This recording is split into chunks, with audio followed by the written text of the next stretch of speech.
Okay, good morning, everyone. I'll first start with the completion of last week when we discussed the Vela Malshinim Atitikva, Veli Yerushalayim Yechal B'Chin Teshuvah, only 2 brachos out of the 19 that begin with a Vav, which was a little mysterious. So I won't go over what we said about Vela Malshinim, that we've discussed already.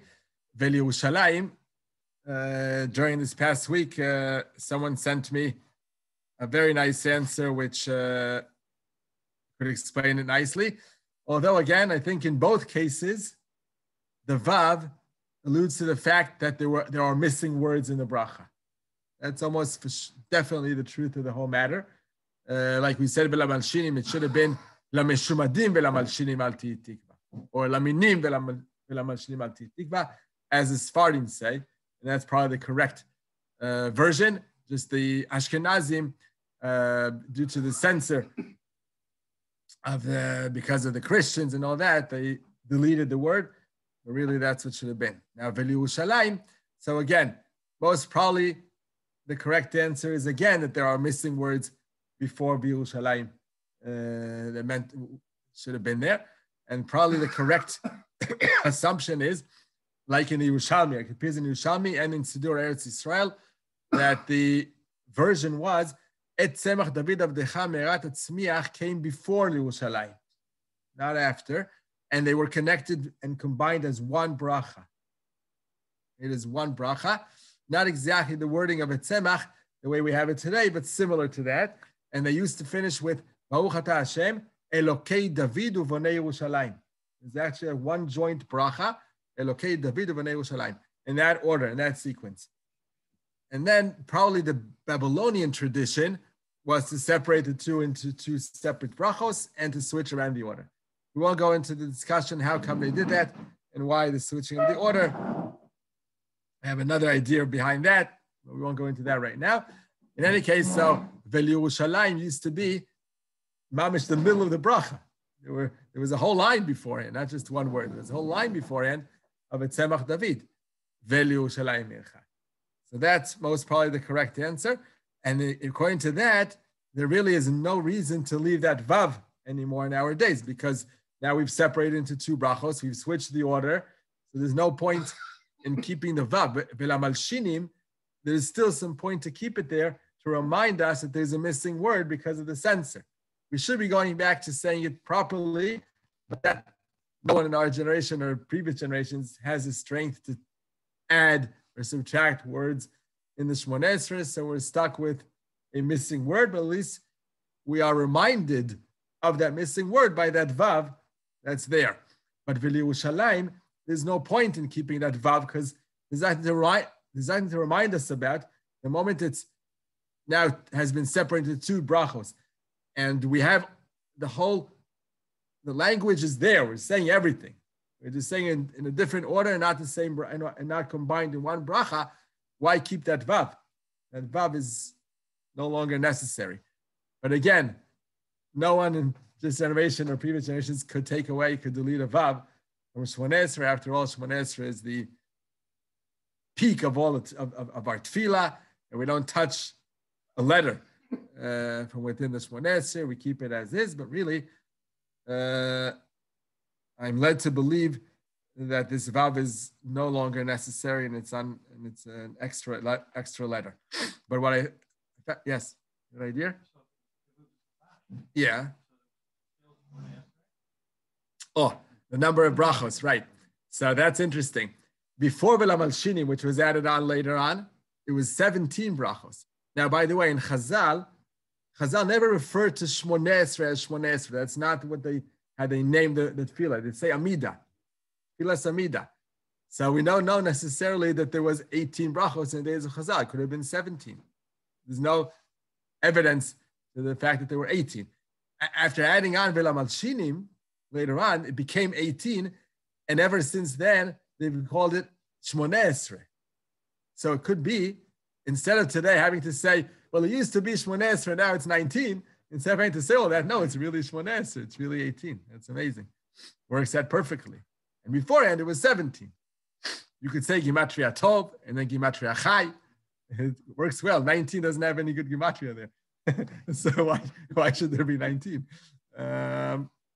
In any case, yeah, so that explains it as well. Amida is Amida. It doesn't, without counting the brachos.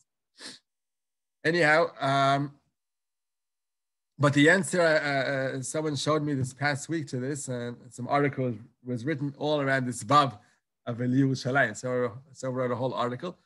So he quotes from the Ariya Kadosh. The Ariya Kadosh, who also noticed the Vav, and he explains it very beautifully. Again, I believe the truth of the matter is what we said before, the different gears, a different version and all that. But after having said it, having to say it this way, so we still have to explain what that Vav means to us. So it says Ariya Kadosh, Yerushalayim, this is good for Yom Yerushalayim, which will be coming up in 2 weeks. Yerushalayim is really a mirror image. The city of Yerushalayim here in this world is a mirror image to Yerushalayim Shel Mala. There's a Yerushalayim Shel Mala and Yerushalayim Shel Mata. That's why, by the way, the name of the city was really Yerushalayim. As you read it in Tanakh, many, many times it's written Yerushalayim, or at least in writing, it may be pronounced Yerushalayim, but there's no Yud. And the reason is because it comes from two words, combined two words. It's a combination of Yir'ah, or Yeira'eh, as Avram Avinu named the place when he had almost, Lord Yitzchak almost had done the Kedah Yitzchak, he had not. So he named the place Behar Hashem Yeira'eh. That's the beginning of the word Yerushalayim. And then we have the famous Malki Tzedek, Melech Shalem, Otzi Lechem Vayayin, also to Avram Avinu when he came back from defeating the 4 kings who had defeated the 5 kings. And Avram Avinu defeated them. So he comes back with all the boot. And the people who were taken captive, he comes back with all of them. So Malki Tzedek, Melech Shalem, comes out with bread and wine to celebrate the victory. And then what's Melech Shalem? It's again Yerushalayim. So that's the second half. Yeira'eh, Shalem, Yerushalayim. Together, that's a combination of the name of the city. Why Yerushalayim? Why did we add that Yud and make it plural? When you say Yerushalayim, it's like one city. Yerushalayim makes it plural. We'll soon understand why exactly in this form of plural. But the plural comes to tell us that there's another city identical to this one here down in this world up in heaven. So there are 2 Yerushalayim's in the creation of Hashem, the spiritual and the physical. Combined together, we have the holy city. That's why it's a holy city, because there's no Tel Aviv up in heaven. but Yerushalayim, Ra'anana maybe. We hope there is. Yeah. So you don't call it Ra'ananiyim or Ashdodiyim. Yeah, we always say Ashdod or Ra'anana. Unfortunately, Yerushalayim are 2 really. And what makes them identical? When you say plural of anything, you add Yud Mem. So you say like Sfarim, Kisot, that's a Vav Taf, but it's the same idea. We just add Yud Mem in a chirik, with a chirik, Yim. Whereas here it's Ayim. It doesn't say Yerushalim. It should have said Yerushalim, like Sfarim. That's a plural when you add the Yud Mem. When do we add Ayim? So we have Yadayim. We don't say Yadim, hands. Yadayim, Raglayim, Oznayim, Einayim, Nechirayim. What are all those that the plural is Ayim and not Yim? They are couples. Right? They're couples, identical couples. When you have Yadayim, you have 2 hands which are identical. Raglayim, 2 legs identical. So it's true, it's plural, but it's even more specific. Identical plural things. So here also, Yerushalim would have just been many Yerushalems. Yerushalem, Yerushalim. But when you want to say 2 identical ones, it's Yerushalayim, like Yadayim, Raglayim. That makes it amazing how it's exactly telling us referring to this idea of heaven, heavenly, and physically worldly. Not true of the other holy cities like Tzfat, Hebron. Well, actually, Hebron specifically, not Tzfat and not Tveria, but Hebron specifically also comes from the word chibur. Hebron, chibur, connection. So it also has that meaning of connecting between heaven and earth, and that's because of Me'arat HaMachpelah. It says in Me'arat HaMachpelah, even if you go there today, there's a spot there. I don't know if it's really true or not, but it's traditionally true. There's a spot, there's a location in Me'arat HaMachpelah. I don't know if you've seen this. It's a small area where there's a hole in the ground, and people stick their head over it. There's a fence, it's fenced around. Did you see it ever in Me'arat HaMachpelah? Have you been? You should go once. It's a small square of a hole deep, deep down, and it's fenced around, but people can stick their head between the metal bars of the fence. You can stick your head between, and tradition says that that's the opening to Gan Eden. So you feel this breeze coming out. It's very spooky. You've seen that? You experienced it? It's probably a fan down there that's saying the breeze. have a good smell. Yeah, it should be a good smell, right? I don't remember any specific smell, but people stick their head over it and pray, and people try to. It's very crowded around this. You stick your head and go out. Stick your head and go out. Each one to the other, very quick. So the idea is that Me'arat HaMachpelah has some, again, mirror image to what goes on up in heaven and earth together. So it's the word Chevron, Chibur, also hints to that connection. The other two, I'm not aware of anything in the name of the place that makes them holy. Tveria, you could say, is Yud K. So maybe it has something to do with Tveria. Yud K in the end has something to do with Hashem. Yud K. The name of Hashem, the sacred name, Yud K Vav K. Who was? Oh, Tiberius. Yeah, but still, the Hebrew name shows that there is a combination there. Hebrew name, I don't know. In any case, yeah. Even Tzfat, by the way, if you're already asking that question, Tzfat, this I heard many, many years ago from my brother-in-law, who's semi-Kabbalistic and very, very much involved in Gematria and all that. He loves doing those. He comes up with Donald Trump and what Gematria that is, and things of that sort. He's a mathematical genius, so he works out things very quickly. So he once told me that it's probably a known thing, but I heard it from him. Tzfat, if you use the letters of Atbash, you know what that is? That every aleph is like a taf, bet like a shin. The first and last letters of the alphabet, again, have some complementary. So if you go to Tzfat, it turns out it's switching also the order of the letters, but it turns out aleph, vav, hey.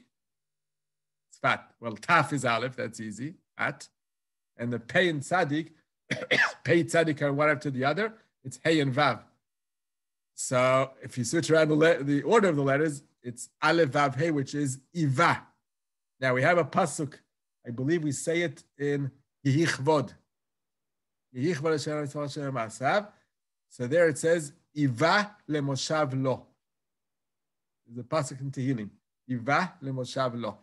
Which means Hashem yearned, hoped, like tikva, Iva wanted to dwell in this land. And Tzfat is Iva. So it's as if Hashem wishes to dwell in the land of Tzfat, sort of meaning. That's the connection. Ivah lemoshav lo. That's how we have a lot of Kabbalistic leaders, rabbis who lived in Tzfat. Besides Yosef Karo, Shulchan Aruch, huge, but you have the Ariya Kadosh and the Shlomo Kavetz and the Meir Kodovero, the Ramak, and the Al Sheikh HaKadosh. So many tremendous Kabbalistic leaders of the times of medieval period of 500 years ago who were living Dafka in Tzfat. That's the Ivah lemoshav lo. So we do find a connection of all four cities to something spiritual as well. But Yerushalayim is the most obvious one.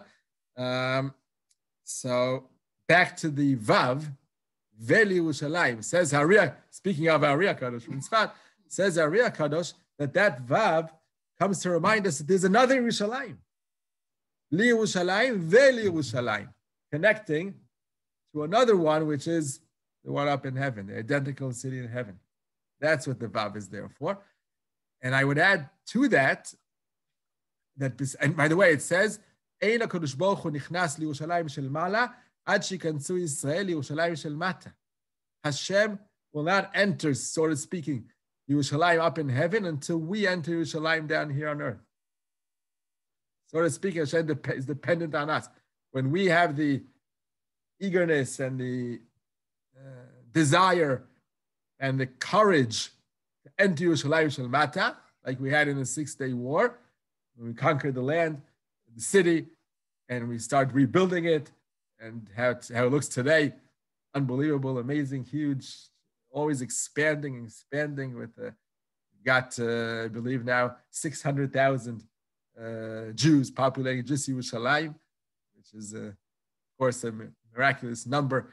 That's a number of Jews that were dwelling in the land of Israel, entire land of Israel in the independence war. Now we've got that only in the city of Yerushalayim, right? So it's amazing, and that's us coming into Yerushalayim Shel Mata. We're building Yerushalayim Shel Mata, and then Hashem enters Yerushalayim Shel Mala, meaning He's going to sanctify everything. He's going to make it all holy. And that's Beit HaMikdash, Sanhedrin, prophecy, Malchus Beis David. All that will come true when Hashem enters Yerushalayim Shel Mala, make it all holy. So we're definitely on the way, nearing, hopefully very close to it. Even though it's going on now in Yerushalayim, it isn't so pleasant. But that just shows that we're getting closer and closer. The Goyim, and especially our enemies, feel this upcoming redemption more than we do. I have the feeling that it's getting closer and closer, and it's going to be, of course, against their will, our redemption. And Beit HaMikdash will be on the mountain, not their mosque. So they're getting uneasy. And that's how it always, that's how the process begins. Anyway, so one more point that explains the Vav, according to all this, is actually connected to Hebron with the word Chibur. It says, Shamalu Shiftei Ka, Edut li Yisrael. Shiftei Ka, all the 12 tribes, Sham Alu, will be elevated there in Yerushalayim. What's the idea of that pasuk? Ke'ir shechubra la yachdav. The same Psalm in Tehillim. Ke'ir shechubra la yachdav. Hebron, chubra. There's a connection. Yerushalayim creates a connection. So not only does it connect between heaven and earth, the identical twin city of Yerushalayim Shel Mala, Yerushalayim Shel Mata, it also connects between all of us. All of the Jewish people connect in Yerushalayim. Why is Yerushalayim the connecting point between all tribes of Israel? Not only because we all make aliyah l'regel to Yerushalayim, we all come there for the 3 regalim and we're all celebrating together. Not only because that, because Yerushalayim lo nitchalka l'shvatim. Yerushalayim is the only town in Israel that wasn't given to any one of the tribes specifically. The rest of the country was split into 12 parts for the 12 tribes. Yerushalayim was not given to any tribe. Although you could argue that Yehuda and Binyamin had parts of Yerushalayim as part of their territory, but the actual Har HaBayit, maybe Ir David, the area of the ancient Yerushalayim, which is very tiny compared to Yerushalayim today, that was not given to any specific tribe. That was kept for the entire Klal Yisrael to own. It wasn't owned by any specific tribe. So, recently, yeah. That on that exact point, yeah. All of the regal was asur for them to charge you rent to get their Ah, house. wow. Wow, I didn't remember that. All of the regal, they got free lodging, but what did Chazal do? They made a condition that you had to give them the hide from your kavanot, the leather, the or. That was the condition. And Chazal teaches Mishnah says that you're able to, if your guest doesn't want to give it so willingly, you're able to force him to give it to you. You're saying, That answers the whole thing about how would Yerushalayim it's really very nice, very nice. Yeah, that's very practical. That makes it practical, right? Very good. So that again can explain the Vav HaChibur. Vav HaChibur, that's how we call it in grammar, in Hebrew grammar, that the Vav connects between things, this and that. So Vav HaChibur is really to show that Yerushalayim connects all of us together, besides the connection between heaven and earth. It's two connections, up, down, and to the sides. That's what Yerushalayim is all about. So that Vav hints to all that. The uniqueness of Yerushalayim is all in that Vav. So that's from the Ariya Kadosh with a little bit of an addition to show us why, after all, and that's why it's the right thing to keep saying the right way. Maybe why they didn't take it away. Exactly. That's what we're going to say. We think we're smarter than they, and we say, no, it's extra. We don't need that Vav. Let's erase it. No, but deep inside, we find the meaning of even things that seem like mistakes. There are no mistakes after all. Klal Yisrael, or at least Ashkenazim, say something in a certain way, there has to be an underlying deep explanation to these things, and it's not just a mistake. Okay. I was going to say something on the Parsha of Kedoshim as well, but it seems we've taken up enough time for this. Maybe something very, very short, very, very short. I heard on Friday from a rabbi called Rabbi Rosenblum. I just heard a fraction of his talk, and it's a very nice idea he spoke about. I think it's in the name of the Or HaChaim HaKadosh, but I'm not sure. He said something in the name of Or HaChaim. I'm not sure if this is the point he said in the name of Or HaChaim HaKadosh. Explaining how come the Parsha of Kedoshim begins, Kedoshim Tiyu, Ki Kadosh Ani Hashem Elokeichem. How does that explain it? Be holy, because I, Hashem, am holy. We never say that. Like, be brave, Tiyu Giborim, Ki Ani Gibor. Or to be cautious, Zihirim, Ki Ani Zahir. Or be merciful, Ki Ani. True, the Chazal tell us that we must mimic Hashem with all his attributes. Kel Hashem, ken rachum, mechanun, erech, hapayim, v'rav chesed, ve'emet, ma'hu rachum, afata rachum, ma'hu chanun, afata chanun.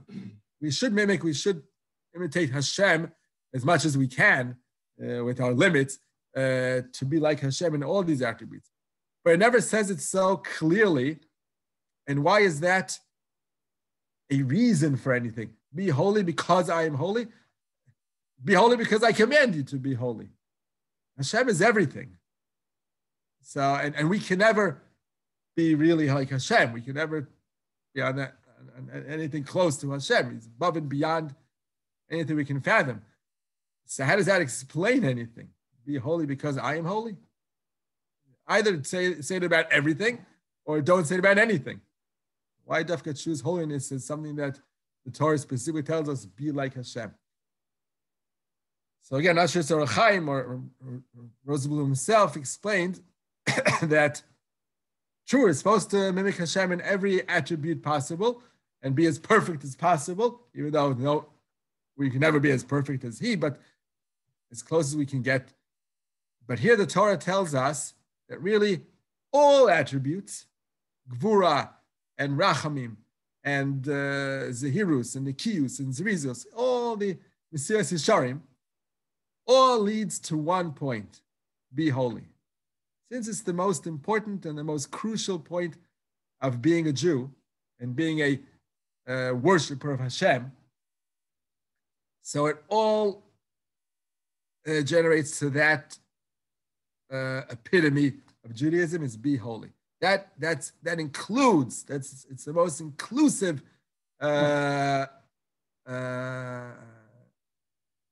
situation or level one can reach and one must reach.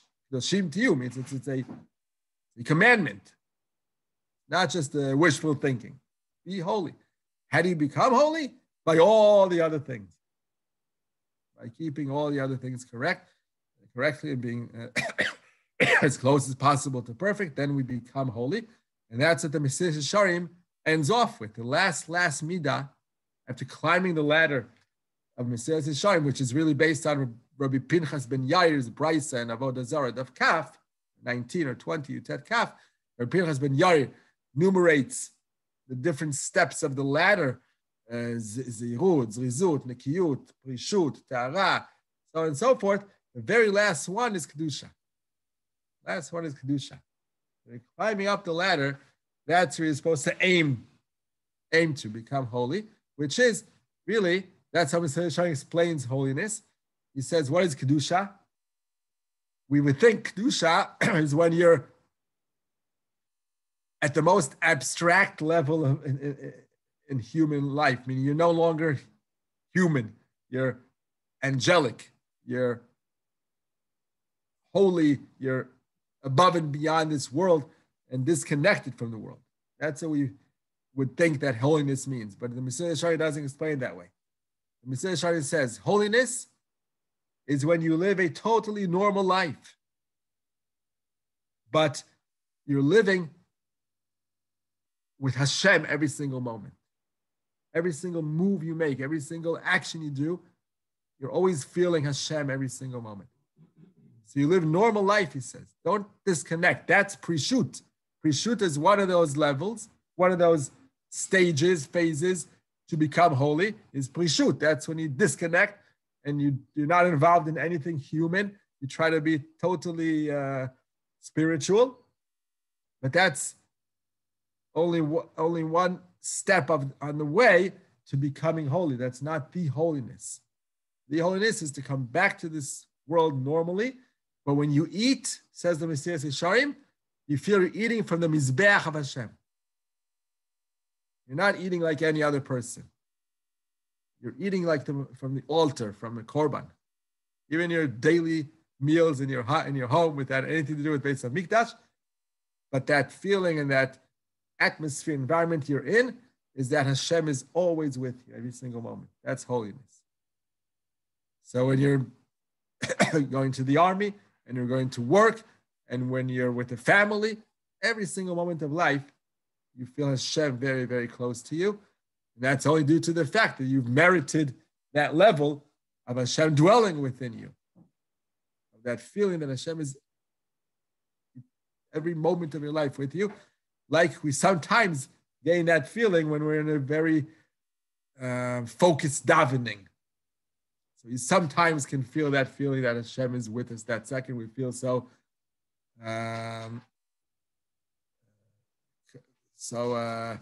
spiritual and holy in a certain prayer that we're very, very focused or learning Torah and feeling Hashem right there. So that's true when we're actually involved in holy and spiritual actions. But the holiness of a person who becomes kadosh is that it's every single moment of his life he's feeling that. That's Kedusha. But he's not disconnected. He's involved. He's together with everyone. So that's a very, very special, unique level to reach. It takes a lifelong process. Hopefully. Diametrically opposed to the Christians. The holy people are the monks, the people that exactly. The vows of silence. Right. And all the other nourished guys. That's all the opposite of holiness.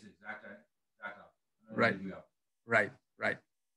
Again, there is such a level. There is such something to. It's impressive on one hand, to be able to live that way, but it's far from reaching the true final stage of holiness. That's far. Like a Nazir right. Embraces that to a point, but then he has to give a korban. Chatat, right, exactly. Very good. Exactly that. On one hand, you say, Ki kadosh yeh gadel pera se'ar rosho. The Torah says he's holy. On the other hand, mechatato asher chata, he has to offer a chatas in the end. Asher chata ala nefesh. It's sinful. And one of the explanations of the sin is that he disconnected himself from normal life. That he couldn't enjoy wine. That's a sin because you're not enjoying everything that Hashem provides for us.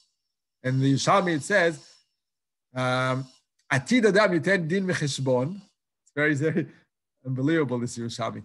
That up in heaven after 120, we will have to give judgment and explain Madua lo ne'ena min ha'olam hazeh, to anything that you had seen in this world and did not enjoy.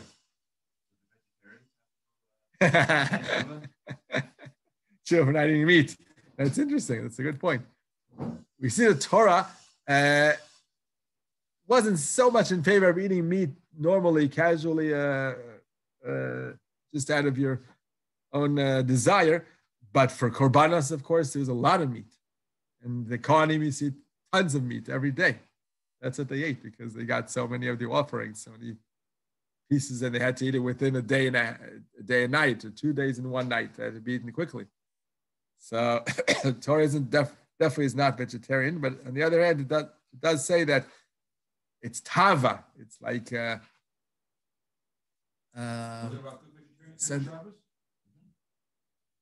I know Rav Kook wrote to his son. I mean, Rav Avram Yitzhak Cohen Cook wrote to his son Tzruda Cook that he heard a rumor that he became vegetarian, and he says it's usher to be vegetarian. He writes him a letter in the Igrot HaRaya. You find it. You mustn't be a vegetarian. You have to eat meat. It could be that he only ate meat from Shabbos to Shabbos, but he wasn't a vegetarian. And he explains to him that every human being has within him, we're talking about different attributes and behavioral patterns, every human being has within him cruelty. We have cruelty in us, same as we have anger, same as we have all the different bad attributes as well as the good ones. So he says, if you don't eat meat, you're not using your cruelty in that direction. You're not channeling your cruelty to that direction to slaughter animals. So if you become vegetarian, you'll take out your cruelty on human beings. That was his understanding, psychologically. The Rav Nazir, yeah. No, his son for sure. Oh, his son, Rav Shai Cohen, yeah. I don't know, but I know the son for sure. Vegetarian? He was like a macher. Oh, yeah? He tried making everyone vegetarian? He tried. He was like a present organization. Oh, wow. He took it serious. Wow. Okay. But Rav Kook himself explained that one mustn't be because of this. He says when the world will come to a completion and redemption and no cruelty whatsoever will be lying within us, will be so perfect that there will be no cruelty anymore, then we'll become vegetarian. Only then. He said it's not timely yet. Maybe today it's becoming getting closer and closer, but still, I believe there's still some cruelty around. We hear terrible things in the news sometimes of people doing very cruel things. So we're not there yet. It says in the pasuk, this Rav Kook says in Chazon Tzimchonut VaShalom, he has an article that he wrote all about becoming vegetarian. He says that is the final goal, the final destination of the world is to go back to Adam Arishon. Adam Arishon was not allowed to eat meat. He's only allowed to eat vegetables and things that grow. Only Noach was given permission to eat meat, as of Noach onwards. I thought there's a Tosfos that says that Adam didn't give permission to kill. He was able to eat.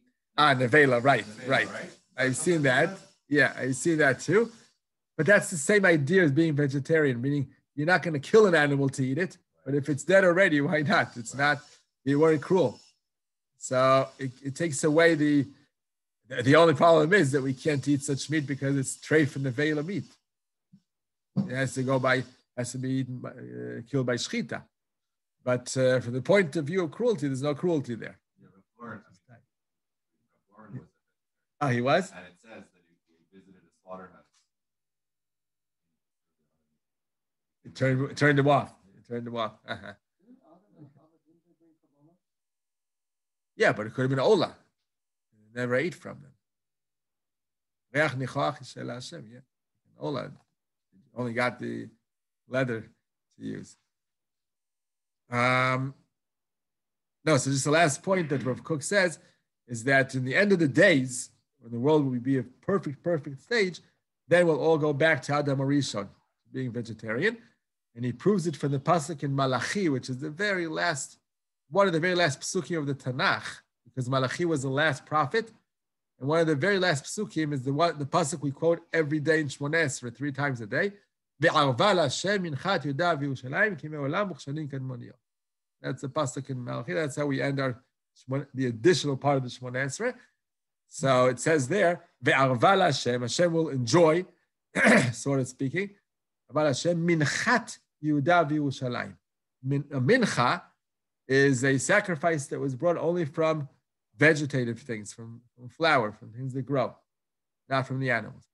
So says Rav Kook, that's a very, very end of the day's prophecy, that there will be no animal offerings anymore.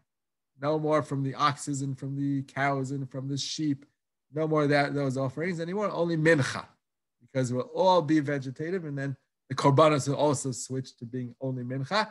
That's the end of the days. But he says it's not going to be in the beginning of the building of Beis Hamikdash. It's going to be hundreds of years after the building of Beis Hamikdash. There's still a long process to go for the whole world to be in the final stage.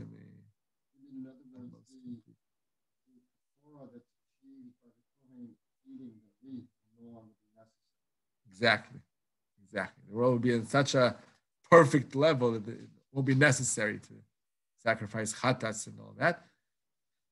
So it'll be mincha, which elevates, actually the korban or anything we eat, elevates the lower level parts of the world. We have datzcham, domem, tzomeach, chai, medaber, the 4 general categories of the creation of the world: inanimate, planetary, animal, and humans. Those are the 4 general groups of the world. So each one being eaten or consumed by the one on top elevates the lower one. So when we eat plants or anything vegetative, anything that grew in the ground, then we're turning it into human. So it goes up a level. And an animal eats plants also, turning into animal-like level. So the animals won't need, in time to come, the animals will be elevated to their utmost, highest degree, that they won't need to be elevated by being eaten by human beings.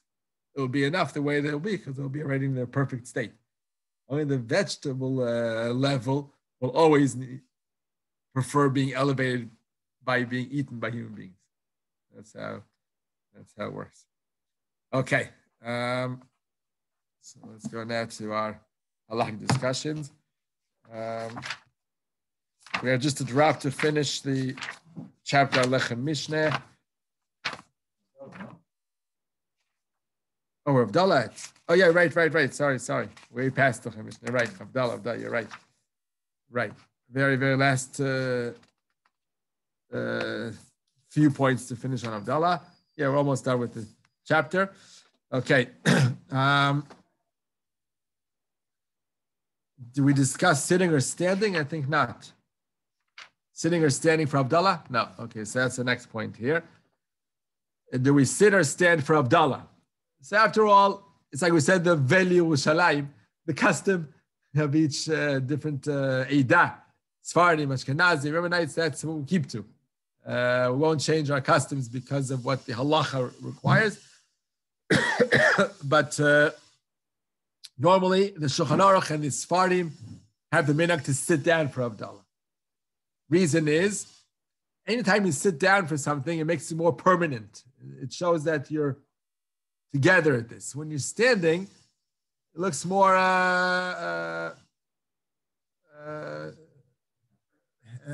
like aray. Not. What's that? Like you're on the go. You're on the go, right? Exactly. You're here just for a moment. You're not here to stay. And then what's the problem with that? So mainly if you're making Havdalah only for yourself, there's no problem, doesn't matter. But if you're making Havdalah for others as well, the Shomea Keone idea of all listening and being Yotze by one person that works better if they're all bekeva, they're all here to stay, they're all here permanently.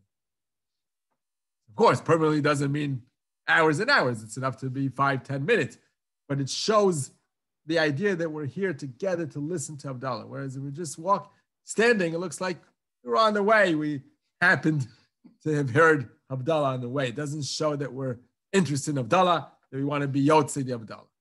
So that's the idea of the Shulchan Aruch. But nevertheless, most Ashkenazim stand for Havdala, and everyone listening. By the way, anytime you're hearing Havdala or anything, Kiddush, being Yotzei by someone else, the person making it Havdala or Kiddush, he's the one to decide what everyone else will do. Meaning, if the person making Kiddush or Havdala is standing, everyone should stand. Or if the person making Havdala or Kiddush is sitting, everyone should sit down. It's that definitely is true for all Eidos. Doesn't matter if your normal tradition is to stand for Kiddush, let's say, but you're by a Sephardi who sits, so you sit down as well. That's very true. That's for sure true according to all poskim. That makes it that combines between the person making Kiddush and everyone else listening. But does everyone stand or everyone sit? That depends on the custom of each Eidah, of each type of each lineage. So the Ashkenazim tend to stand for Havdala. Why is that? Because we're sort of accompanying the Shabbos out. It's leaving us now. So it's like a queen that's leaving, so you all stand up. You all stand up when the queen leaves. So it's Livui LaMelech. That's how it's considered. So we stand. There are some Ashkenazim that do sit even for Havdala, like the Gra. The Gra held like the Shulchan Aruch. The Gra is many times his own way. He has his own way. So within the Ashkenazim, those who follow the Gra, some Litvaks sit down like the Gra hold, and it's brought down that the Chazon Ish used to sit down for Havdala. That was his custom. So as a Chazon Ish, that's what they do. Okay, so that's for that. Again, both ways are Yotzei, and it's not something that is me'akev, that makes it that wouldn't work otherwise. Both ways are okay, but we continue our tradition like we do. Okay, now another point here. What happens if we're in the midst of Suda Shlishit? Okay, time has come to Daven Mariv or make Havdala, and you're not ready yet. You're still eating, you're still feasting, you're still enjoying with the family, belonging to Suda Shlishit. So one could do that, of course, and just say Birkas Hamazon at the end, and then Daven Mariv. As long as you have a minyan later on, or yourselves are a minyan, no problem. So, but we said, like we said previously once before, that if you make Havdala within Suda Shlishit, you haven't yet said Birkas Hamazon, so that's not the best preferable way, because then you lose out on Ritzeh. You can no longer say Ritzeh because you made Havdala.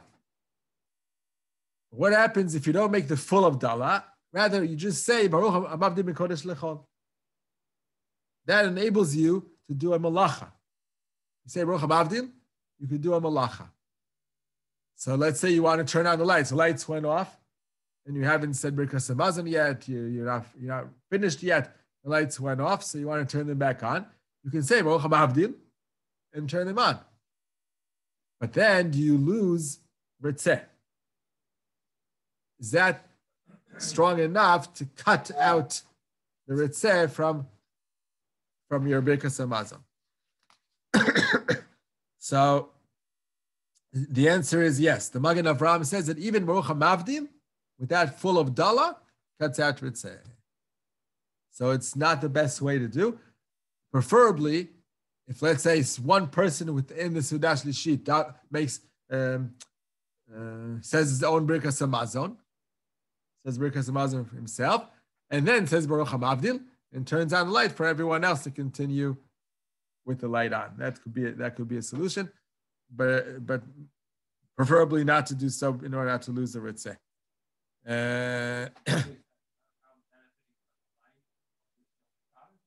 No, because the person who turned it on was already has exterminated the Shabbat. The impermissible action is correct. That's another idea. That's the opposite direction. Right. The moment it's okay for the Jew to do what he was doing, then you can benefit from it. The Jew, David's situation where you accepted Shabbat early and your neighbor hasn't yet, or even one of your family members hasn't yet. You come back home from shul after making early Shabbos, and your wife or kids haven't yet accepted Shabbat. You can ask them to do whatever you need for Shabbat still to be done, even though it's totally Shabbat by you. Or if, let's say, a wife lit candles, and by Ashkenazim, lighting candles for a woman means accepting Shabbat, she must accept Shabbat by lighting candles. That's why they say the bracha after the lighting and not before, because if they would say the bracha before, they couldn't light the candle anymore. They accepted Shabbat, they can't light a fire. So they say the bracha after. But then, so they've accepted Shabbat, they can still ask their husbands or kids to do this and that for them. Yes, you can still ask them. They can ask them to turn on the plata, to connect the plata, or to turn a light, or the AC, or whatever. Because the moment it's okay for the Jew who's being asked to do something to do so, it's okay to benefit from what he did, and it's okay to ask him to do so. In both directions, before Shabbat or after Shabbat. The moment one has said Baruch HaMavdil, so those who haven't yet finished the Shabbat, exterminated the Shabbat, can ask the one who has to do any malacha for them.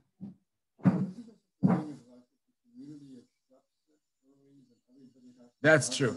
That's true. But that has to be the entire community. Many times, early Shabbos is only done by a part of the community. Only 15, 20, 30 people come to early Shabbos. Most of the community comes to the later Shabbos. So you're not, that's true. If you have one shul only in that community, and that shul, the majority of the community accepts Shabbat early, then everyone has to accept Shabbat early. That's true. Everyone goes by the masses, by the kihila. But in cases where it's partial, then no one has to go after it. Okay.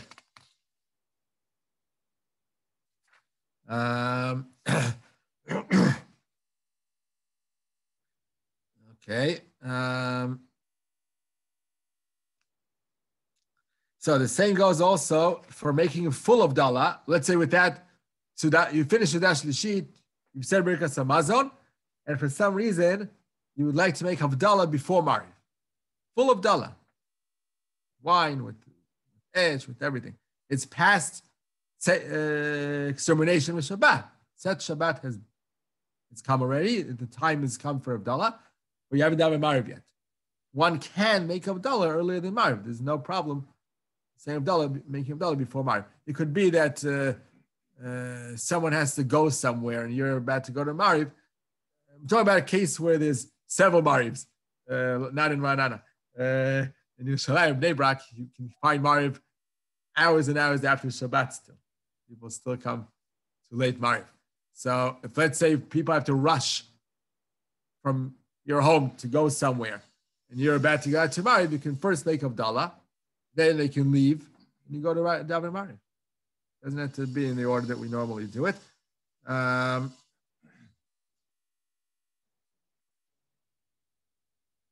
Of course, lighting the candle of Havdala, you can't strike the match yet because you haven't exterminated the Shabbat. So you have to say Baruch HaMavdil before Havdala itself. It's to say Baruch HaMavdil in order to say Havdala, in order to be able to light the match. But that's okay. You're not losing anything from doing so. Only if you haven't said Mariv. Right. If you said Atachon and Tanu, then you've exterminated the Shabbat, so you can light the match. That's why normally we come back home, we don't need to say Baruch HaMavdil in order to strike the match. Right. If you forgot Tachon and Tani, you have to say Baruch HaMavdil. Yes. No, you still need to say Tachon and Tani. You still need to say it because it's become part of Mariv of Motzi Shabbos. That's the complete way to say Mariv, even though you don't need it anymore, really. Right? still say it became part of Mariv, right? Okay. There's a preference that one of the kids lights the candle, the Havdala candle. In such a case, we haven't done Mariv yet, because, of course, the kid also has to say Baruch HaMavdil. It also has Shabbos. He has to say Baruch HaMavdil. But why is it better for a kid to do that? Because it says that even after Baruch HaMavdil, saying those few words, Baruch HaMavdil Mekodesh Lechol, which allows you to do malacha, it says preferably not to do a complete Chilul Shabbos malacha like lighting a fire. You can turn on a light, which isn't D'oraita level if it's not a filming bulb, or turn off something. Things which are not complete malachos, Baruch HaMavdil is okay for. But complete malachos that are against the Lamed of Os Malach of Shabbos, that's preferable that you don't do them even after Baruch HaMavdil. Chatchila, wait for the actual Havdala and only then do these complete malachos. So to strike the match, to light the candle of Havdala, that's a complete malacha. Better, preferably, that it's done by a kid who says first Baruch HaMavdil and then lights the candle, and not by you who haven't said Havdala yet. If you're past the Tachon and Tanu, then of course you could do a malacha, even a strict, clear-cut Lametet Avos malacha. That's like saying Havdala. But Baruch HaMavdil is weaker than actual Havdala or than that Tachon and Tanu. It's a little weaker. Of course, all this doesn't allow you to eat anything or drink, except for water, until you make actual Havdala. Not a Tachon and Tanu, and not Baruch HaMavdil, still doesn't allow you to eat after you finish the Dash Lishit and said Birkas Hamazon. As long as you haven't said Birkas Hamazon, then it's prolonged to whenever you'd like.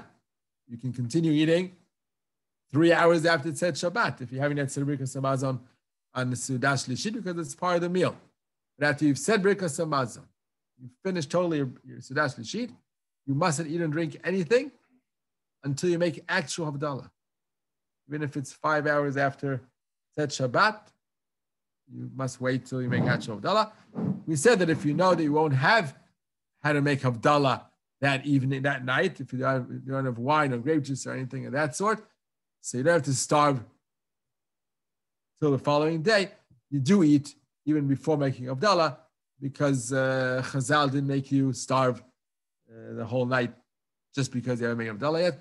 But that's if you know you will not be able to come to reach any wine or grape juice during that entire night, or Chema Medina even, beer, 100% squeezed juice of any type, all those you can make Havdalah over.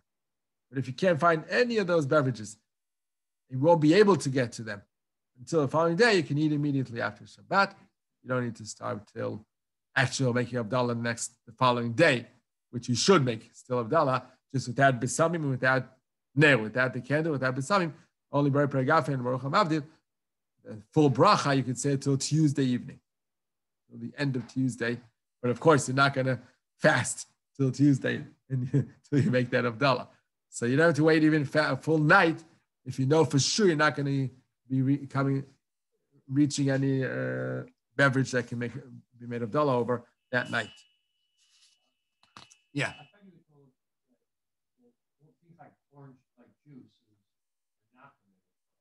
No, 100% squeezed fruit juice are permitted. We're talking about the juices that are like mainly water, like the Prigat, Primor, all those that you buy that are sweetened water. Sweetened water, that's not good. Right. What's that? Yeah. They don't even have any actual, but even if they have 50%, 30% of squeezed fruits, fruit juices, but the majority is still water, it doesn't count. It has to be 100% squeezed fruit juice. Then it's okay. That's called, because that's an important beverage. Otherwise, it's a very simple one. It's not enough to make Havdalah over. Obviously, in these cases, say shehakol. You don't say bregafen, of course. Shehakol. I was once present at a wedding where they made, they had forgotten to bring wine to the chuppah, and the chuppah wasn't in a hall. It was just outdoors somewhere. It wasn't the Corona time. It was way, way years ago. But they found a nice location which oversaw the old city and Amon and Atziv neighborhood. So they just had the chuppah there, and then everyone drove to a hall somewhere else in town.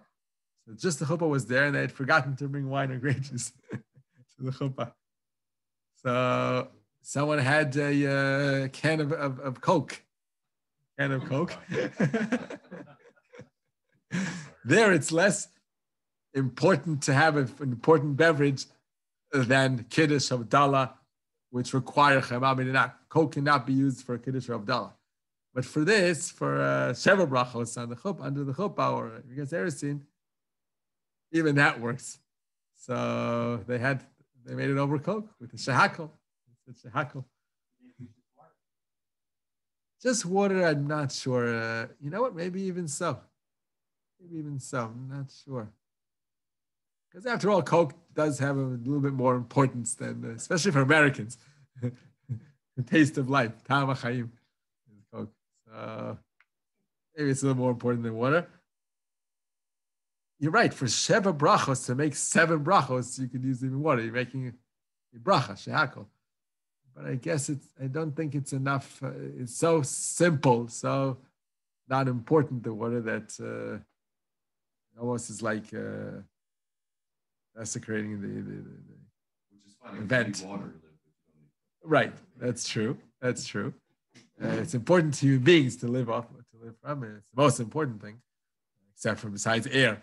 But still not as a beverage to rejoice over it, to make a thing like a chuppah, but they use Coke there.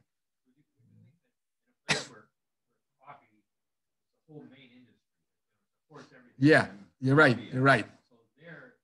Havdala can be made over coffee. You're right. I forgot to mention coffee or tea can be used for Havdala also.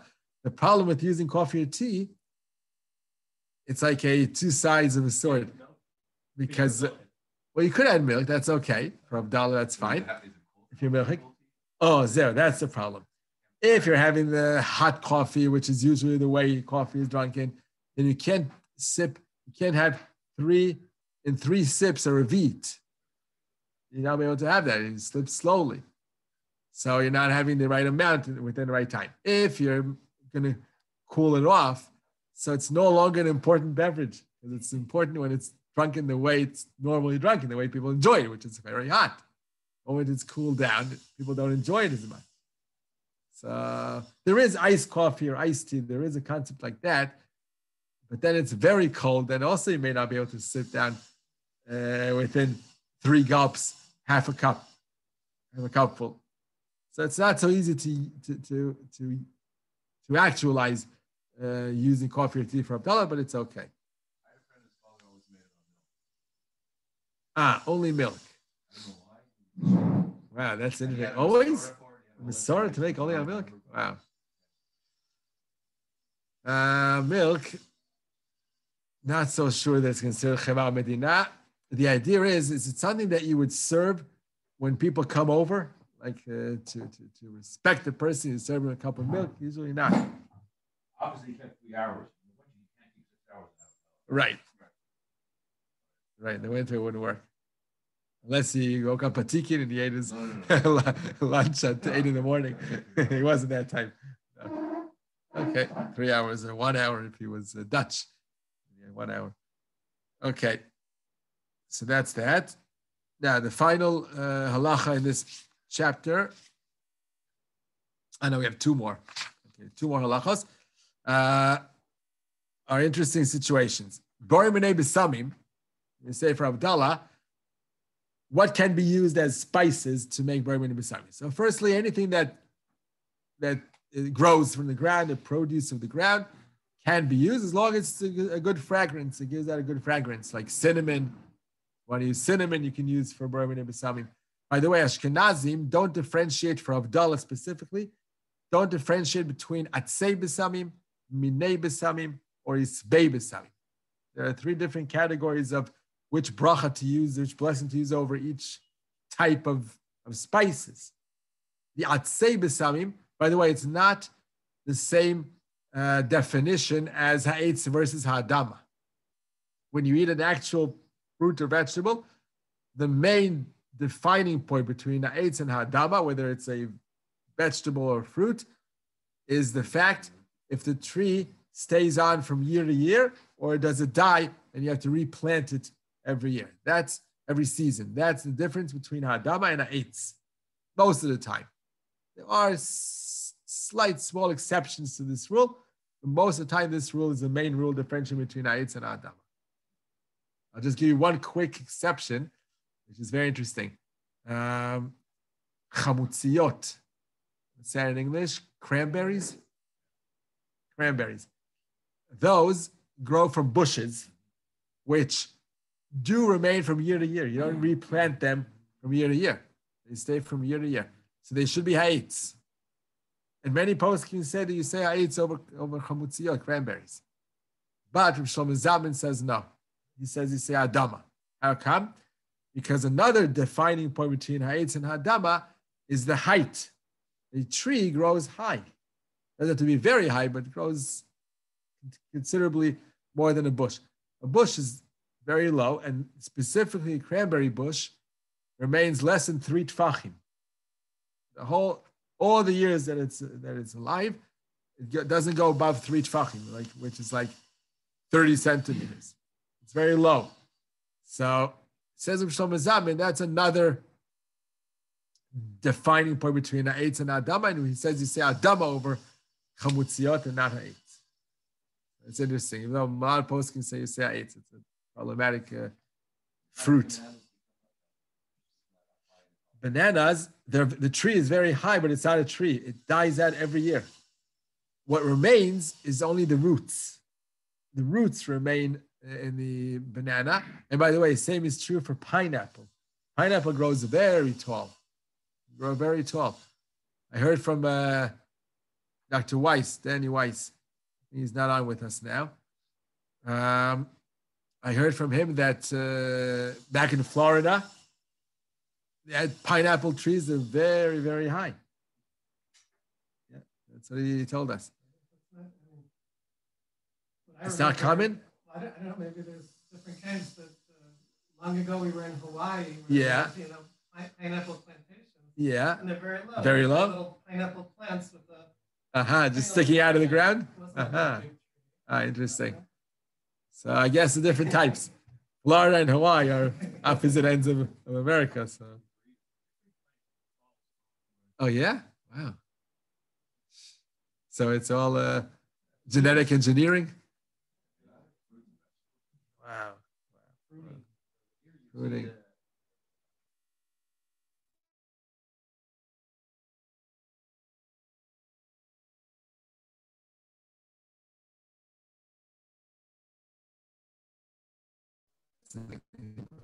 Persimmon? It's like the orange, very orange. Right. Yeah. I never seen them. Oh, wow. Okay. So in any case, a pineapple is the same as a banana. It's ha'adama, even though you don't replant it every year. It dies from the on surface, but underground, enough to be considered a tree from the point of view of ha'etz. So it's a ha'adama. No. As far as I know, it just dies for a certain season, a certain time, and then the next season that it's meant to be, it starts growing again. You just have to water it and all that. So, but by besamim, this isn't the definition. And isbei, that's the difference. Atzei besamim or isbei besamim. Atzei is ayin tzadik yud. Baruch atah Hashem Elokeinu melech haolam borei atzei besamim, and isbei is ayin sin bet yud esev. Esev is like grass. And there's one more to my understanding. Weeds. Right? There's four of them. Minei borei minei besamim. That's the one we normally say. Yeah, and there is a noten reach tov perot. That's something totally different. This past Pesach, I was in Tveria. Yeah. I went to our mayor Balmanes. Oh, wow. So like if you haven't been to Mossad in the last 10 years. Yeah, you climb up. Oh, you've done a Tola Shiputs? Wow. If you go to Mossad now, it's up to Mossad for your youth. Yeah. Like a fancy schmancy museum. Maybe Balinese, they put in millions and millions of dollars. It's a fancy schmancy thing now. Wow. Marble and stone. Yes, I've seen it after the Puts. Yeah, I've seen it's marble. Right. Why am I saying this? Yeah. Because they had in a corner there, someone's Iluin Neshama. Yeah. They had a little shaker with 4 different brachas to say and smell. Oh, wow. I remember being 4. Well, people were saying Tehillim or davening. They had a little corner. They had different. They had 4 different ones with 4 different brachas with different things inside. Interesting. So my question to the Rav is: would all 4 be good for Havdala? Because my understanding is when we do this, it's the Neshama Yasira. Right. Because, all 4 are perfect for Havdala. Right? All 4. All 4 are fine for Havdala. The only difference is Ashkenazim specifically for Havdala only say Borei Minei B'Samim no matter what, even if you know for sure that it's Atzei or Isbei or any other bracha. Yeah. Ashkenazim. That's why we find it difficult for Ashkenazim to figure out which bracha is the true one during the week. Ashkenazim don't know the difference between Atzei, Isbei. Sfarim are much better than that because I'll explain the difference in a second. The Sfarim differentiate between Atzei, Isbei, Minei, even for Havdala. They either type that Atzei, they say Atzei. Isbei, Isbei, Minei, Minei, even for Havdala. Kol Sheken, even more so during the week. Whenever they say a bracha. By Ashkenazim, it's always Minei for Havdala, no matter what, and then for the week you have to differentiate. So what is the difference? The main difference between Atzei and Isbei is the question whether the branch or the stem of that plant that you're saying the bracha over is stiff, strong branch, or is it a floppy one that like sort of very, what's that? Soft. Willow tree, right. Very soft. So the main one that I can describe to you that's Isbei. The Isbei is the one that's floppy, and the Atzei is the one that's stiff and strong. So the main floppy one is Nana. If you smell Nana, it's an excellent smell, mint. The mint that grows from the ground, that's definitely very floppy. It has no strength to the stem, to the branch. So that's Isbei B'Samim. Whereas if you have rosemary, for example, that's a nice fragrance to it, but that's very stiff, very strong, the branch that it grows from. So that's Atzei B'Samim. In the end, it turns out that the majority of the spices that we smell from are Atzei B'Samim. If we would need to, after all, say the correct bracha, if it's not for Havdala for Ashkenazim, rather during the week, most of the time would be Atzei. More rare is the Isbei. Again, the main one is Nana, but there must be a few more that are Isbei B'Samim. And then Minei B'Samim, it takes care of everything. Borei Minei B'Samim really is an inclusive bracha. It's like shehakol by food, right? It's the shehakol of the smelling. That's why it takes care of everything. But during the week, we should be more specific. If we know what the proper bracha is, we should be more specific about it. Hanoten reach tov perot. That's another bracha for smelling, but it's a totally different language. Hanoten reach tov perot. Baruch atah Hashem Elokeinu melech haolam. Hanoten reach tov perot. It's almost like a whole description. Hashem who provides good smell, good fragrance from fruits. So that's when you actually smell of fruit, not spices. What? You wouldn't say that over Nana. Nana, you're saying the... Yeah, not over Nana. And actually, no, right. It has to be a fruit. Correct. It has to be a fruit. It's very uncommon. Right, smell an orange, smell a lemon, smell an apple. Then you should say perot. Very, very uncommon does this happen for, I don't know why. This would have to be this halacha or created to be dama. I believe it's only Borei Pri I'm thinking melons. No, I believe it's yeah, although we do say Pri Adama, Borei Pri Adama, Borei Pri Ha'etz, so we're calling them both fruits, perot. It's for the produce. Right, but for some reason why smells the watermelons before she buys them? Yes. We all see to say they're sweet or not. Right. That's what we do also. Right.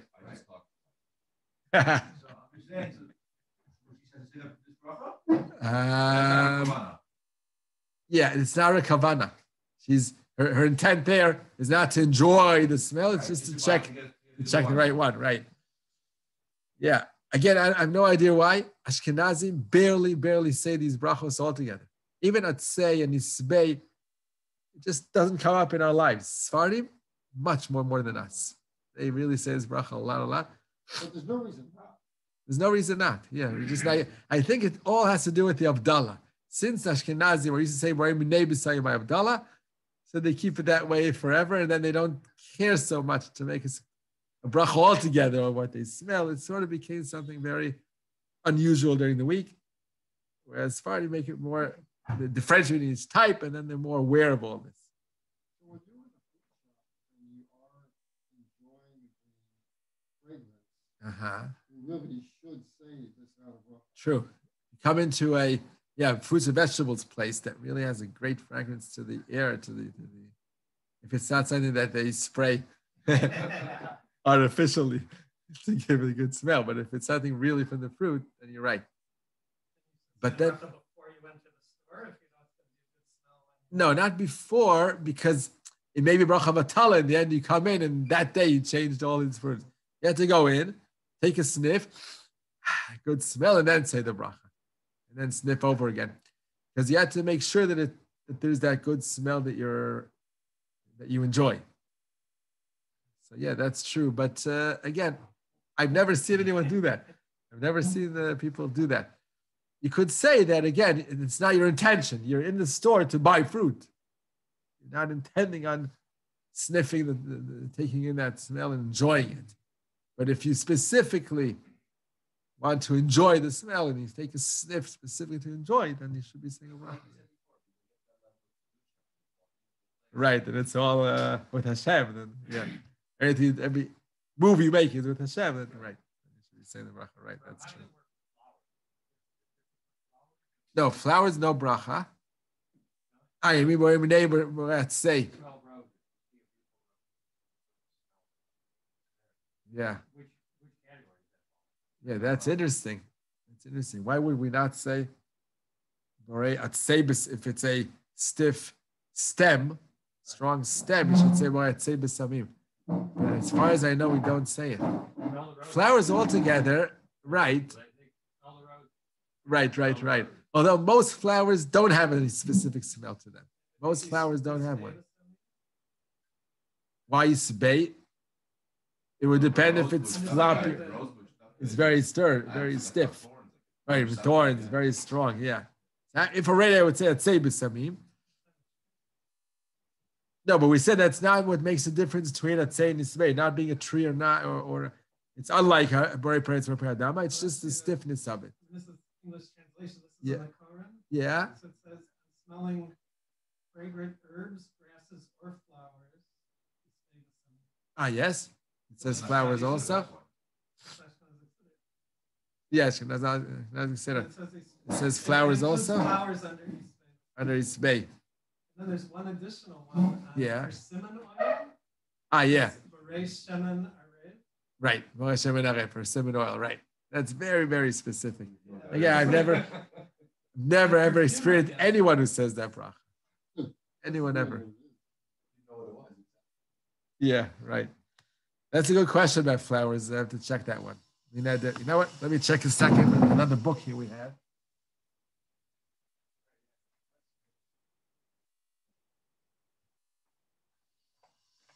Phil Malka's book on brachos, he has a whole chart in the end of the book, a whole chart of the brachos for food and for smell, for smelling. Here, lo havekot hareach, here. So I just opened on the dot. Vered is a rose. Borei atzei besamim. Right. Atzei, not isbei. I don't know why they wrote flowers isbei. That's not true. It's not. It depends which flower. So you're right. Right. A rose is right, but you can't categorize all flowers as isbei. Each one is different. So rose is a borei atzei besamim. You're right. It's Simon Reish Tet Zayin Sif Yudalid. Wow. No, only in the book. No, I thought it's in the Shulchan Aruch. No, in the book here. Reish Tet Zayin, see if you doubt it here. It's a whole section of different flowers. Or like Hadass. Hadass is very famous for its good fragrance. That's what we use for our Bat Aminim. The Hadass smells good. That's the whole idea, that it smells but doesn't taste. Whereas the Rava doesn't smell, doesn't taste, and Etrog tastes and smells, and Lulav tastes but doesn't smell. All that. Exactly. Hadass Gizo Kashe, Rav Shnati, Alav Etzim Gizo, Begatov, Reyatzei B'Samim, right? That's what say. For Havdala, not. During the week, yes. Havdala, only B'Rei Minei. It's a shame that we, in the Havdala, we just say Minei and we don't care about the specific bracha. I don't know why Ashkenazim.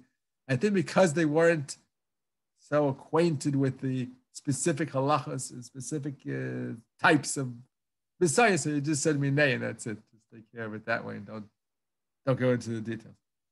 Veret, Shoshanim, roses, Yizok Asher, Moyatzei B'Samim, right? Yeah, he has many, many, many examples of different flowers and things. Who is this and what is it? Halichot Brachot, Afir Malka, the same rabbi we use the whole Shabbos one. He has one on Brachos. So, yeah, as I'm skimming through this, majority are Atzei. Majority Atzei all the time. Yasmin, Yara, a lot of them. Some of them are Isbei here and there. Okay, Louisa, Atzei. Like an etrog, for example. An etrog, if you sort of rub it a little bit, so it gets the fragrance out well. So that's an oten reach tova perot. That's definitely a fruit. Pri Etz Hadar. The Torah calls it a pri Etz Hadar. So you say oten tova perot. Pineapple also. The pineapple has a very good smell to it. But again, it's not just as a matter of fact as you're eating, so you also smell it. You have to take it in order to smell. You take it in your hand just to smell, and then you put it back. And you're not about to eat it now. You're not checking to see if it's a right smell to buy one. You're actually using it just for smelling. You want to enjoy the smell of it, then you say the bracha. Right, exactly. I don't know why. In cities also, I think. It was more city like in rural. So they didn't have these products? I'm just thinking German, all cities, I think. Yeah, France, Germany. A lot of cities. Yeah, but cities didn't have Not like the farm, fruits. not like the outdoors. In those days, there wasn't a marketplace so much in the city. Anyway. You go to a farmer's market and walk around. Yeah. Right, they had to go out of their way to get to it. What do these words mean? What is the word ayin, sama, Isbei? That's a sabim is like grass or weeds. That's the word for grass? Yeah. Deshe is grass. Esev today in modern Hebrew is weeds. Weeds that grow from the grass, the unpleasant type of grass, the one you don't need so much, you don't want so much. That's in modern Hebrew. But in ancient Hebrew, it's written in the Torah, in the creation, days of creation. It says it's called Esev Haaretz. Esev Besatcha Livimtecha, right? Esev Besatcha Livimtecha, right? Which isn't necessarily weeds, it's also grass. It includes both. It's weeds and grass. Right. Guyava. That is we have a guyava tree at home. It has a very strong fragrance to it. Just by growing out in the open air, you smell it very strong. Some love the smell, some hate the smell. Guyava? Guyava. Is that a word in English? Guava? Guava. It's like a light yellow, almost white color to it. The problem is it's full of worms when it grows without any, with that, if you don't take care of it properly. Okay, anyhow, so this is the idea of all kinds of brachos. Here, so you see a melon. I see here right now. Melons and perot. So I was wrong. Even a borei pri ha'adama can be considered pri from the point of view of a bracha, right? But again, it's only if you smell it just to take in that great smell and nothing for no other reason. It's the only reason you're smelling it. Only then you smell it. So it's rare that we do. If all you had was a matiyah for Havdala, you smell it. Yeah. I mean, I guess in the matzav. Yeah, watermelon doesn't. It has a smell, but watermelon. Let's say melon, right? A melon has a nice cantaloupe, right? That is a very good smell.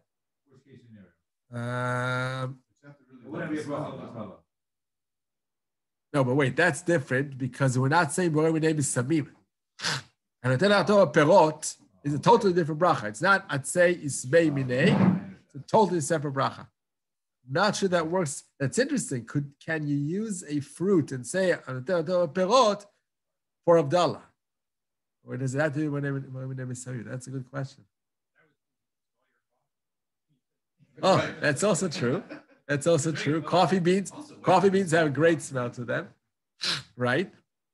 But again, the problem is that you're smelling as a matter of fact, it's not there in order to smell from it. You're drinking it. And as you're drinking, you're also enjoying the smell.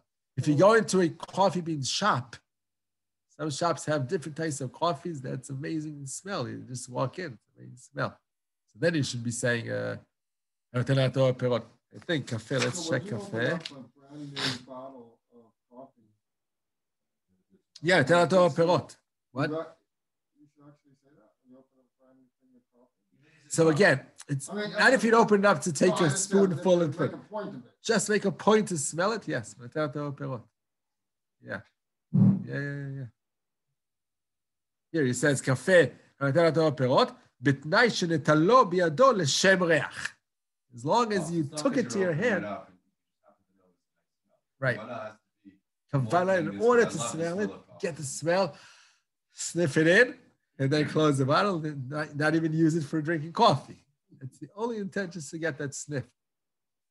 I guess people are addicted to coffee and do that a lot, just to get it in, like to help them in some way.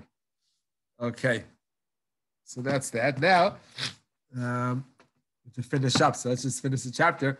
So all this is true for anything that was grown from the ground in different types of growth. So all these specific brachos. And again, for Havdala, we only say minei for Ashkenazi. But what happens if we're using for Havdala perfume, women's perfume that they put on their wrists in order to smell good, or their neck? What? Oh, so it depends what it's made from. If it's made from actual real flowers, then definitely you say borei minei b'samim. That's fine to use for Havdala, and it's not atzei isbei, it's minei, because after all, it changes form totally. But the problem is that many types of perfume of today are artificial, totally artificial. They're made chemically. They're made to smell good, but not really made from actual flowers or actual fruits or growth from the ground. So that most poskim hold that you cannot say any bracha on it. You don't say any bracha. It's not minei, not isbei, not atzei, nothing. So you definitely can't use that for Havdala because you need something that not only the good smell, you need the bracha. So there's no bracha over that. But even so, Rabbi Yosef holds that you do say borei minei b'samim, even for artificial. He says, after all, it yields a good smell, and it's made from some substance, chemical substance. So it's minei. It's not atzei, it's not isbei, but it's minei. You smelled something good. According to him, you can use it for Havdala, but Ashkenazim should not, even though it's not really based on Ashkenazim versus Sephardim, because the Rabbi Yosef isn't basing his idea as his psak on Shulchan Aruch, unlike Ramah. It's not based on that. It's based on his understanding of what this bracha includes. It's not based on Sephardic lineage of halacha. So it's just him happening to be a Sephardic Jew doesn't mean that his psak is only for Sephardim. That's a very important differentiation to make between a Sephardic posek and Sephardic halacha. If it's based on Shulchan Aruch versus Ramah, then it's only for the Sephardim, or Ramah only for Ashkenazim. But if it's just a Sephardic posek who has a certain idea, thinking in his mind of something to define this or that, it doesn't mean that it's only true for Sephardim. The problem is that many, many, many times we mistake the two between the two ideas, and we wouldn't follow Ovadia Yosef's psak, even if it's not based on Sephardic origin, just because he was a Sephardic Jew. And say vice versa. For a Sephardic to follow Rav Moshe Feinstein is very rare. Even if Moshe Feinstein just came up with a svara of his own to explain a Gemara, having nothing to do with Ashkenazic lineage whatsoever. But he's an Ashkenazic person, so a lot of Sephardim don't care for what it's a mistake that people make, but that's how people live today. Shlomo Zalman, and here you see right here, Shlomo Zalman and Rav Yoshiv both held that you do not say any bracha for artificial perfume smell. And Rav Yosef and the Olet Zion, which is Rabbi Tzion Abba Sholo, two Sephardic poskim, say you do.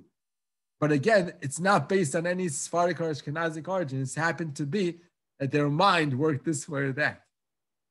So it's interesting how their mind works differently. Yeah. So what would you do? Most of Shabbos, all you have is that perfume, and it's artificial. So I guess you would have to follow the your Rav, your posik, unrelated to. Smell it without a bracha to revive you. Yeah. I wouldn't do that with during, right? During Havdala, I wouldn't do that because it could be a hefsek if it's not the real thing, but I would do it after Havdala. Yeah, after Havdala, I would smell it just to revive you, yeah. Without a bracha. Actually, it's a brachos lehakil. So in any case, if you have a machlokes between poskim, you don't say a bracha. But if you have a specific rabbi who you follow normally, so you go by that rabbi, no matter if Ashkenazic or Sephardic or who you are. Normally, you would follow your type of rabbi. Say Meidai. Right. So, right. In this case, I wouldn't say a bracha because he says not to. Correct. Okay. But again, if it does come from an original plant of any type, which was squeezed or crushed into this made into perfume, then everyone holds you should say the bracha. It doesn't matter that it's a liquid now. Liquid form doesn't take away the bracha. You actually say minei. Havdala, we definitely say minei. Right. No, I'm saying on this perfume you're saying. Yes, exactly. So the actual bracha, borei minei b'samim, with Sheu Malchus, because it came originally from a plant. Doesn't matter that it's crushed. Nowadays, we would never know. You would have to read the ingredients or something. I don't know. Or look it up online. Maybe online you would say this and this perfume. What is it made? Extract, right.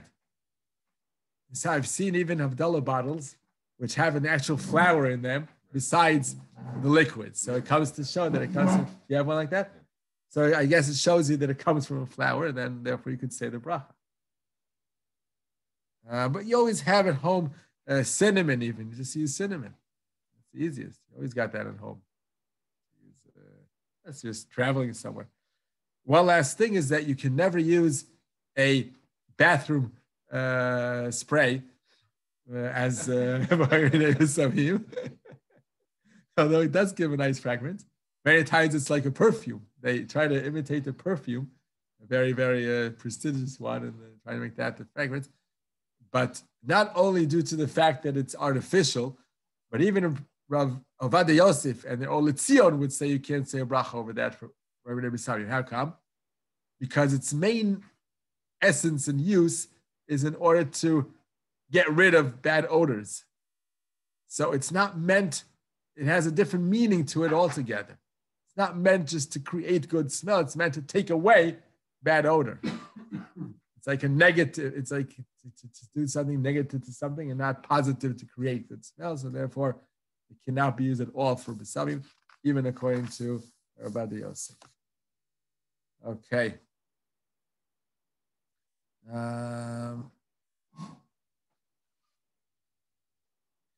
One last point, and that finishes our chapter totally, finally. on Havdala. Next time we go to a whole new topic. Last point is for Berei Merei Esh. Can we say Berei Merei Esh over a bulb, not an actual fire that we lit a fire? So the fact that it's only one wire, that doesn't matter. Usually we need 2 wicks. For Havdala, Avukai is 2 wicks, but that's not me'akev. You can even do it on a regular candle with 1 wick if you have nothing else. Or Yaknehaz, when we do the Havdala Motzei Shabbos, which is really a Motzei Shabbos, which is Yom Tov. Motzei Shabbos, which is now Yom Tov, we do Yaknehaz, we do Havdala over Shabbos and Kiddush over Yom Tov, and we add the Ner, we have included is over the fire of Motzei Shabbos. Then we can use an actual candle with 1 wick, the one that our wives lit for Yom Tov, the candle for Yom Tov, that can be used as the Havdala candle for Shabbos. No need. It's a very big problem to get them together, right? And it could be even a violation of Yom Tov doing so, because you're creating a bigger fire and not unnecessary. And when you separate them back again, it's called kibui, as if exterminating a little bit of the fire there. It's better not to. Just use 1. Some people hold a match nearby. And the moment they say Berei Merei Esh, they connect the match to it, and then they have 2, as if 2 wicks, and then they say Berei Merei Esh. And then they let go of the match, and it separates itself. But it's not necessary. You don't need to. It could be a varash shelo letzorech, which is also not allowed on Yom Tov. Better just use that 1 candle, 1 wick, no problem. But the issue with using a bulb, so first of all, if it's not a filament bulb, which is today, most of the bulbs are not. LEDs are non-filament. So that's not fire, really. It doesn't consist of a fire. Nothing's burning there. So you cannot use that for Berei Merei Esh. An ancient bulb of the type that used to have the wire burning, that can be used for Havdala. Yeah. Yeah, once upon a time. Can be used for Havdala. But even though we're not supposed to make Havdala when it's behind glass. If you have an actual fire burning, but it's behind a window, you can't use that for Havdala. It has to be direct sight of the fire.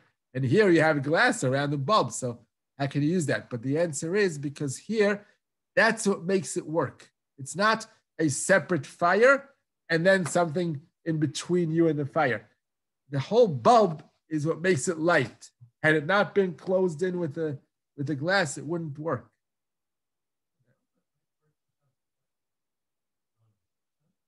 No, it needs, right, needs a vacuum. It only can work that way. So therefore, it's not considered a barrier because it's really, that's what makes it work. That's the fire itself. That's okay. But if it's LED, you can't use.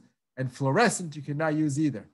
Because fluorescent does spark, in the beginning, it sparks something that makes the gas light. But that spark goes away immediately. And then just the gas runs through it, lit up, shining. But it's not real fire anymore. There's no fire there, so you can't use a fluorescent either. So it's only a filament bulb. It can be used for Havdala if you have no fire.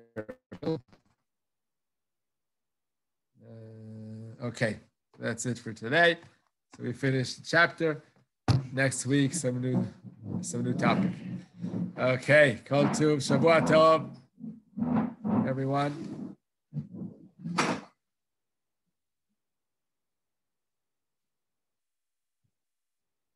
Is this filament? No, these are all LEDs. This is LED? Oh, you mean the red one? The red one? I believe not. No, it's still it's an LED. No, LED. Even though it's red, but that's almost certain that it's not filament. You can ask Sadia.